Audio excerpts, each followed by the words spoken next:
guys, welcome back. I just got the nicest email from Laura from Finland. She actually sent me a video, which I get a lot of emails all the time, people being so awesome and saying, that I've inspired them or whatever, and they're great. I love getting them, but I've never gotten a video before, and I cried. I cried. I needed it, Laura. I really needed it today. So I thought, what a great opportunity for me now that I'm in that mind frame to give you guys a life update. So the me that you know by watching my videos, if you've been watching my videos a really long time, years, is not the whole truth, unfortunately. It's a part of me, that's for sure, but it's not all of me. And I don't show you guys enough of the stuff, behind the scenes and the crazy to really give you a really full picture. So I thought I'd give you a little bit of behind the scenes here, pull back the curtain, and a little bit of a life update, I guess. So the first thing I want to say is I get a lot of you who are like, I love your personality, and oh my gosh, we would be best friends if we lived near each other. And I always find this hilarious because in real life, people think I'm weird. Like, do not like me, or maybe that's my interpretation, but truth be told, I do not leave my house.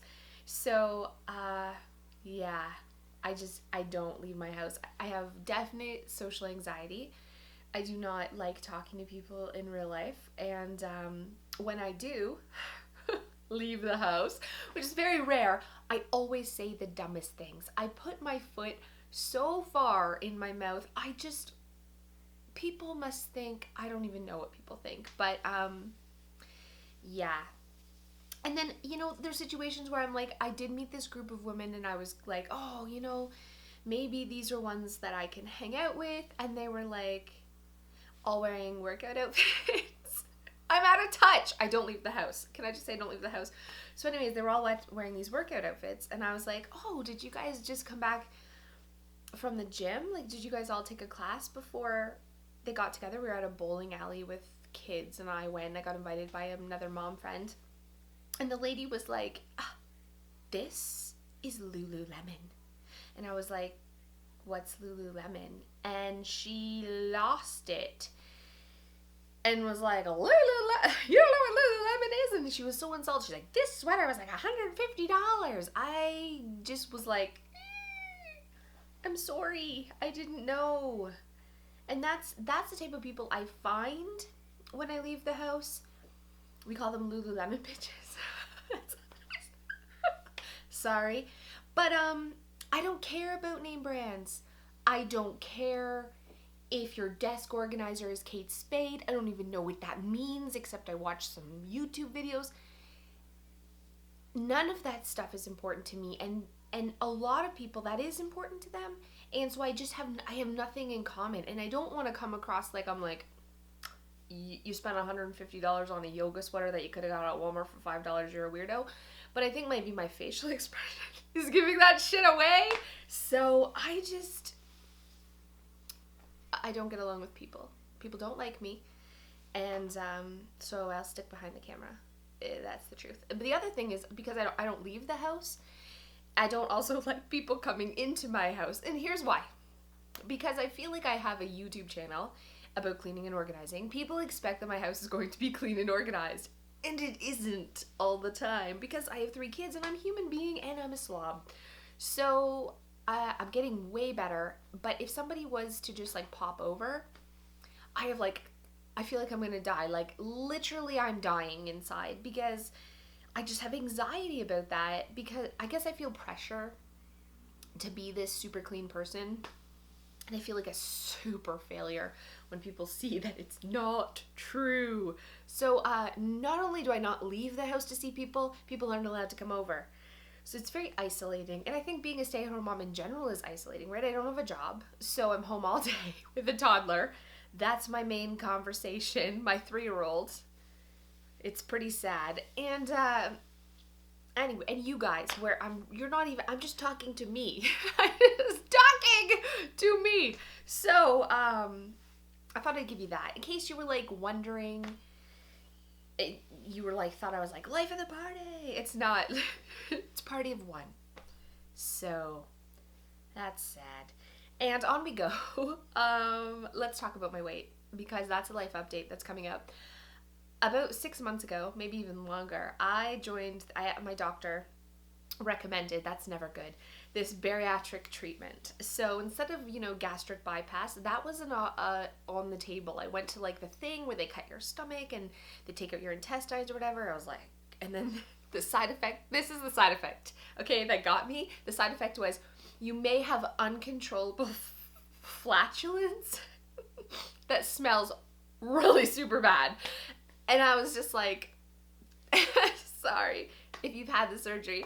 But for me, there was like, you could die, you could all these things, but the uncontrollable flatulence, that was like 20%. I'm going to get that. That's my luck, that I'm going to get the uncontrollable flatulence. So that smells apparently horrendous. Even though I don't leave the house, I can't deal with that. That was a deal breaker. So I was like, I'm not having gastric bypass surgery. I just can't do it. So I'm doing this other thing, and I meet with a doctor on Thursday to get final approval. And what it is basically is no food for 3 months. It's a shake program, and it's monitored by a doctor and nutritionist, and you have like social workers. And I really want to do the program. Not that I think I can, I hope I can. I really want to do the program because of all the counseling and all that type of stuff. I think for me, an eating disorder for me is like an addiction. So you can say, just make healthy choices. And that's going to work for me just about as well as like telling somebody who smokes cigarettes, why don't you just quit smoking? Like, it's not that I don't want to, it's just that it's constantly like, have a cookie. You know what you should do? You should have a cookie. You should have a cookie now. You should have a cookie. And it's exhausting. I'll just eat the cookie. I'll stop thinking about the cookie. So I eat cookies. Doesn't make sense to you, but it makes sense to me. So this program is hopefully going to like deal with the head part, and there's no eating for 3 months, which is hilarious because I can't even go an hour without eating a chocolate Easter egg.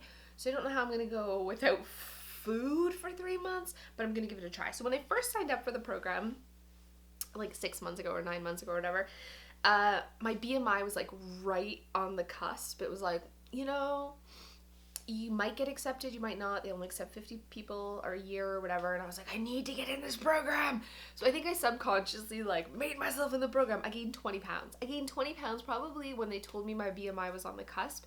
I gained 20 pounds in like a month. I was like, I'm part of it now, which is hilarious. And my husband pointed this out because he's so smart. He's like, Cass, you gained 20 pounds to join a program that's probably going to help you lose 20 pounds. And I was like, but in my mind, it totally makes sense because I'm going to get, all the counseling and all the free stuff that's all included because it's covered by OHIP. So it's covered by our government for super fatties. So I'm excited about that. So I will keep you guys posted when I don't eat. I don't know how I'm going to do meal times with my kids, make lunches. It sounds like hell, but I'm going to give it a try. So I'll keep you guys posted, and hopefully on Thursday I'm approved. If I go on Thursday and they tell me I'm not approved and I gained this extra 20 pounds for nothing, I am going to be seriously pissed off, but we'll see how that goes. Another little thing about me that you probably don't know is I swear like a trucker on a bender, and I try to hold it in because I've offended so many people on my YouTube channel, so I try not to swear, and I've had like, my 9-year-old was watching this with me, and I'm like, my 9-year-old. My 9-year-old's like, Mom, stop swearing. I swear a lot around my children. I need to work on that. It's not a good thing. It's not funny, but it's funny. But it's not. It's not funny. I need to work on that. I also swear. I have no filter, I guess it's called. So at really inappropriate times, like to Joe's grandmother and stuff like that. I'm like, oh, and it just falls out of my face. Lots of things in my life I need to work on. And so there, I wanted to give you a life update and tell you, that my house isn't clean all the time and it isn't organized all the time, and I work at it, and so it's easier to get there. And every day it's actually like a little bit easier than the day before. And when I do give in to like my ADHD and I spend like all day, I'm in like a zone in. I have you could probably tell by this, I'm jumping all over. I can't focus on one thing for a very long time. So unless it's something that I really like, and then I become hyper focused on it. So crafting for me, I get like hyper focused where I will just like paint something and like work on it like nonstop for 6 hours and do nothing else. Or I'm the person who jumps like 5 minutes here, 5 minutes there, 5 minutes there, 5 minutes there, 5 minutes there, 5 minutes there. And the hyper focused stuff never is on anything that isn't cool. It's just stuff I really enjoy and like. And maybe this is everyone. I wouldn't know because I don't talk to other people. But this is my problem. This is for sure my problem. Is that I get really hyper focused on things. So even reading a book, like I will legit not sleep. I'll just read that book until that book is done. And I will like 4 to 8 hours straight just read. I will eat the cookies, but I will keep reading and I won't stop and I won't pick up and I won't do nothing else. So things get out of control. And I've been on a crafting binger. Is that what it's called? Bender? I've been crafting a lot lately. So things have been slipping just because I get like really into crafting. So I gotta get back to making videos again and doing all of that type of stuff, which I enjoy doing more than other things, but sometimes they get put on the back burner. So that is my life update. Ooh. Milo is starting kindergarten in September. So girls were so easy at this age. Girls, we'd sit, we'd do sing-song, we'd do circle time, we'd do like the letters. A says ah. Milo, he does not want anything to do with any of that stuff at all. Like, I cannot get that kid. We have worked on writing his name for literally almost a year. Kid can't write his name. We sit, we jump up, M is up, down, Milo's turn, up, down. We've done tracing papers. It's like, honestly, it's not getting through to this kid. I'm worried. I'm legit worried about him, but I'm hoping that it's just like a boy thing. So he's starting school, and I have this kindergarten ready thing that he has to do before he goes to school in my brain, because that's just part of being a mom. Ideally, I'd want him to know all the sounds that the letters make, be able to write all the letters. That's what my girls could do. So they could write like short sentences and read short sentences before they started kindergarten. Here in Ontario, Canada, you start kindergarten when you're 4. Milo will actually be 3 when he's starting because he has a late birthday. If you show him the letter A and you ask him what that is, he will say D. He will say D for every letter of the alphabet, no matter how much time I spend with him. But that is my goal. Kid's gonna know his alphabet, at least your alphabet, by the time September comes along and he goes to school. So we're doing kindergarten boot camp here at Cassie's house, and every time I'm out somewhere I point out all the letters and the sounds that they make, and I make animal. Oh, D's for dog. Dog says woof woof woof, and D says da da da. It's ridiculous. Like, it's mind-numbing crap, but it's not sinking in. So I'm just gonna keep plugging away, trying new things. We got little iPad things and gadgets, and please learn the letter A, Milo. That's all I have to say. So that's some life updates. Lots of things that's going on in my house. Boot camp, the no eating food thing starting April 1st, if I'm approved. Fingers crossed. Only shakes. And I'm excited about that if I get approved. I'm not excited about not eating food, but I'm excited about the counseling and all the stuff that goes with it. Because maybe I can finally tame it. Learn techniques like maybe, cognitive behavioral therapy. You feel like a cookie. You let it pass till it goes. I don't know. We're going to see. And what else did I talk about? The fact that I'm a weirdo that doesn't leave the house or have people over. So anyways, that's a little bit of a life update. This is a really long video. It's almost 15 minutes. So who all of you have stuck to the end, love you bunches. And sorry, I won't post a lot of these, so don't worry. And I have lots of fun videos coming up. Actually, this week I have a live broadcast with Tori from Stylish Staging and Sensational Finds.